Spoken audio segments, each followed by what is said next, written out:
Day to Dr. Jasmine, and today we will present about the impacts of Malaysia's foreign labour policy on the hospitality industry.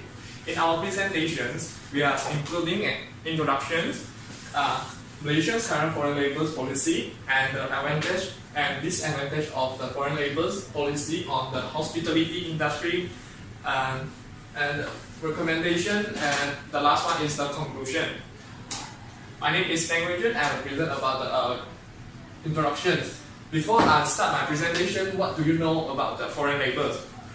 Foreign labour actually is a person who employed into a country on temporary basic to which the person is not a citizen. And now we can find the foreign labour in every corners of the country. Same goes with Malaysia. This is because the Malaysia, there are totals of 15 countries supply labours for Malaysia. So the government of Malaysia, they established a foreign labour policy to control the flows of the foreigner. So what do you know? Foreign labour policies is with measure to attract the foreign talents and control the inflow of the low-skilled labour through the work permit and the dependencies selling. Lastly, I find that the foreign labour policy can bring advantage and disadvantage to the hospitality industry. Thank you. Good day, I am Lin Yimin, and now I will talk about the current foreign labour policies. So there are 6 policies in Malaysia currently. So the first one is about the foreign worker intake. The application for the subsectors of cargo handling, lobby, barbering, retail and wholesale trade have been frozen with effect from 22 January and 2009. So the second one is the outsourcing company. So for the outsourcing companies can supply and manage the foreign workers only for the manufacturing, plantation and agriculture sectors with effect from 1st January 2010. So the third one is about the requirements. So the foreign worker intake application by outsourcing companies must be based on the actual requirements of the principal companies. And the fourth one is about the agriculture sector application. For this one, foreign worker intake application for the agriculture sector must be accompanied by the following supporting document, which is the agriculture report from the Department of Agriculture for the crop subsector. And the fifth one is the foreign workers are not allowed as frontline workers. So for the last one is about the intake approvals. The foreign workers intake approvals are made based on the total actual requirements of companies of employers. My name is Tan Shi. Next, I will present about the advantage of foreign labour policy on the hospitality industry. First and foremost, the advantage of this policy is that the cost of foreign labour is cheaper and lower than local labour due to the currency exchange and the living standard. With this benefit, those hospitality service providers who expected to reduce their operating costs have resulted a significant increase in the number of foreign labour workers in Malaysia. For example, a visit to any food court in Kuala Lumpur, you will find that most of the multinational food establishments are handled by the foreign workers, especially from Bangladesh, Nepal, Myanmar and Indonesia. So as the result, once the hospitality service provider have reduced their operating costs on hiring employees, they are able to utilize these extra capitals to improve and develop their establishment. The next advantage of the Malaysian foreign policy is that there are more foreign workers have been trained and educated in order to keep pace with the times. For example, female Indonesian workers are trained properly in terms of housekeeping skills before they are in line with the requirement of the hotel before they are brought into Malaysia. So another example is language skill.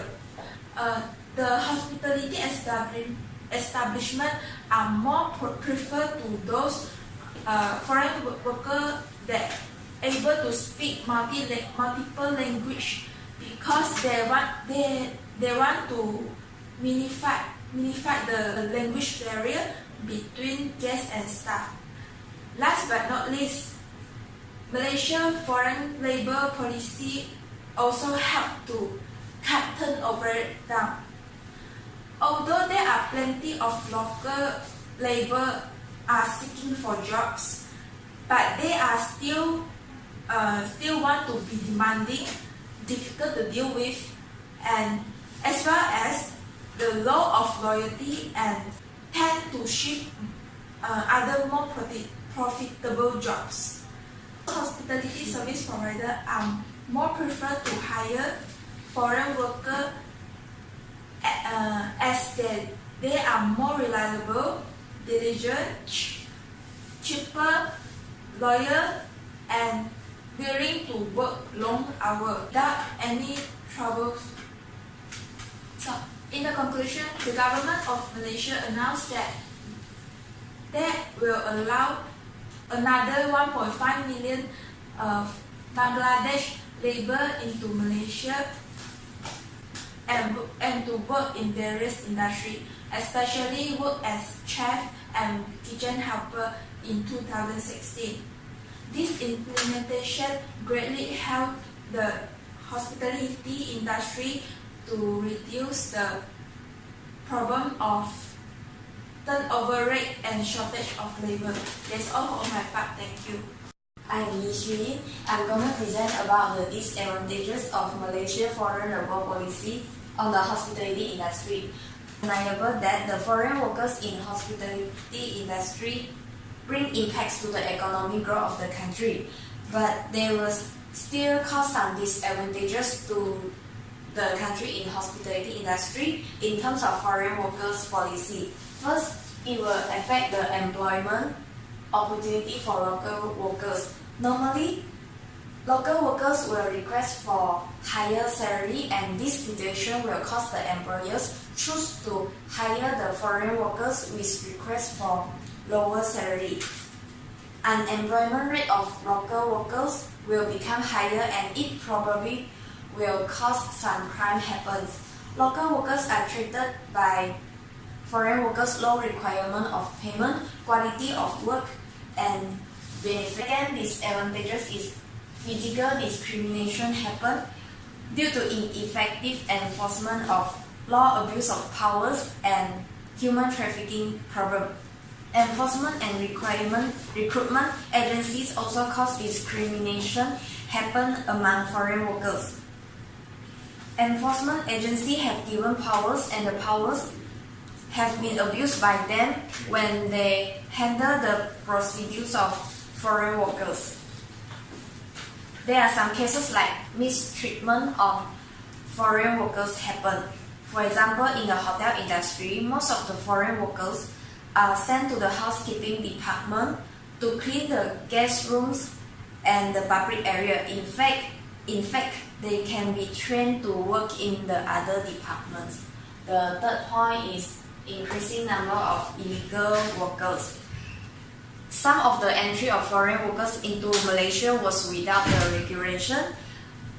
According to the Malaysian foreign labor policy, the employers need to do some procedures such as get the past immigration security clearance (ISC) result, apply to the immigration department for a visa with reference, media approval. This situation will cause burden and troublesome for some employers. Thus, the employers will induce some illegal workers to Malaysia. An increasing number of illegal workers, many of them move to the urban area to take over the job in construction and services. This situation makes their presence obviously to the public. In short, the implementation of policy measures against irregular migrants, irregular foreign workers is riddled with problems. Thank you.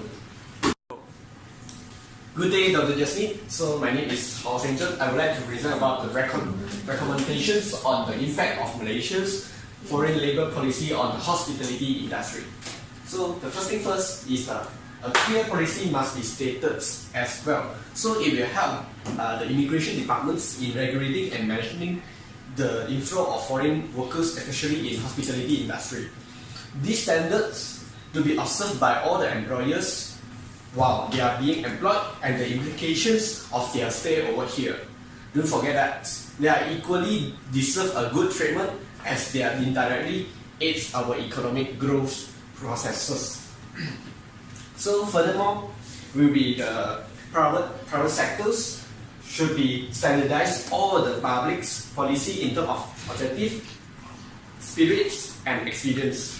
In the short terms, filling manual and basic jobs such as in the hospitality industry can be done by the low-skilled foreign workers. It is also good to employ foreign workers for high-skilled professions if local Malaysians are not available in supply to cater the needs and wants of the industry.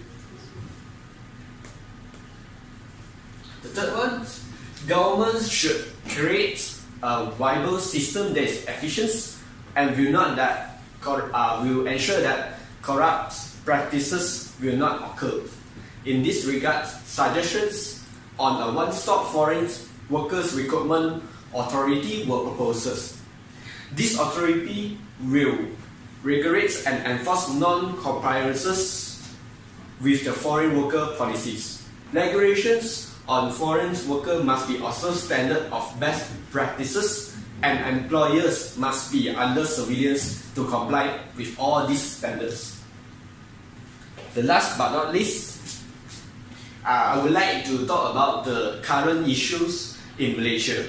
While in the hospitality industry, the factors mainly relate to Malaysian attitudes in maximizing profit by hiring cheap labours, which means foreign labours.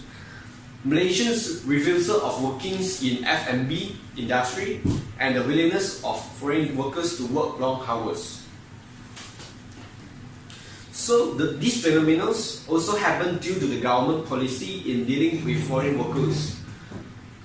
Hence, government need to revisit the policy related to foreign workers as well as ensuring the implementers of the policy are upholding the integrities as public administrators. Thank you.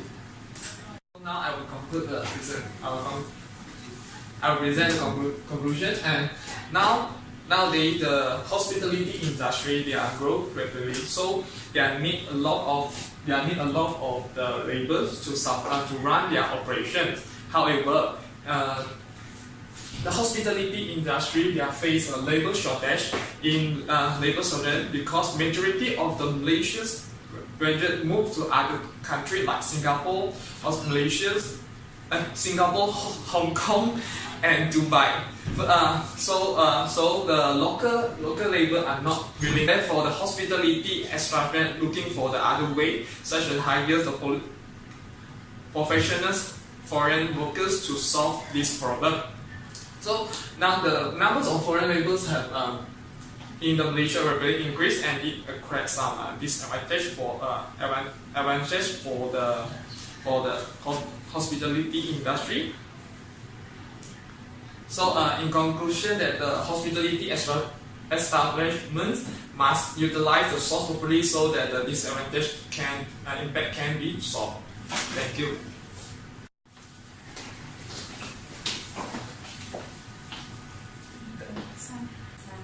Thank you, Dr. Jasmine. That's all from our presentations. Thank you, Doctor.